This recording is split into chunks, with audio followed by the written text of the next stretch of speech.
Ар бир айым конок келерде эмне жасайм деп баш иштебей калат. Дал ушул учурда сизге керек боло турган өзгөчө берекелүү тамактардын бири коордак асарти. Бүгүн менин ашканамда.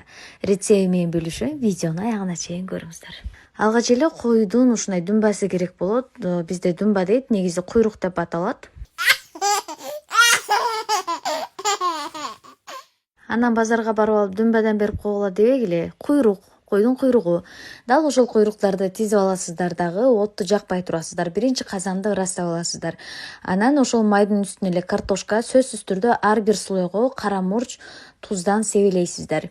Картошканы жана ошондой эле этти тизесиздер дагы, отту жандырып туруп, крышканы жаап коесуздар, акырын быша берет. Асартиге керектелүүчү дал ушундай эсептелүү эле манты керек болот. Кааласаңыздар картошка менен, кааласаңыздар эт менен, айтор кимде кандай, кааласаңыздар ашкабак менен. Ар бир мантынын граммы 20 граммга чейин болсо болот, 15, 17, 19, 20 ар кандай веске карап тартып алып, же болбосо тең-тең кылып кесип аласыздар дагы, ушинтип мантышныйсага бышырып аласыздар.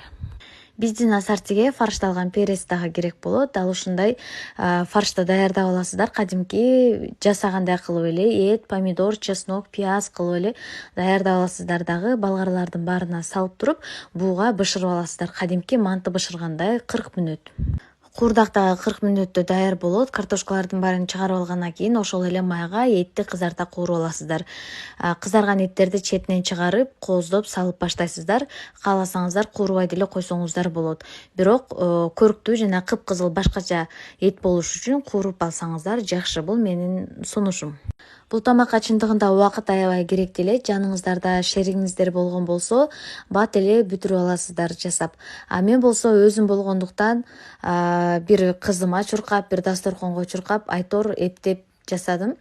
Мантыларды дагы ара-арасына аралаштырып коесуздар.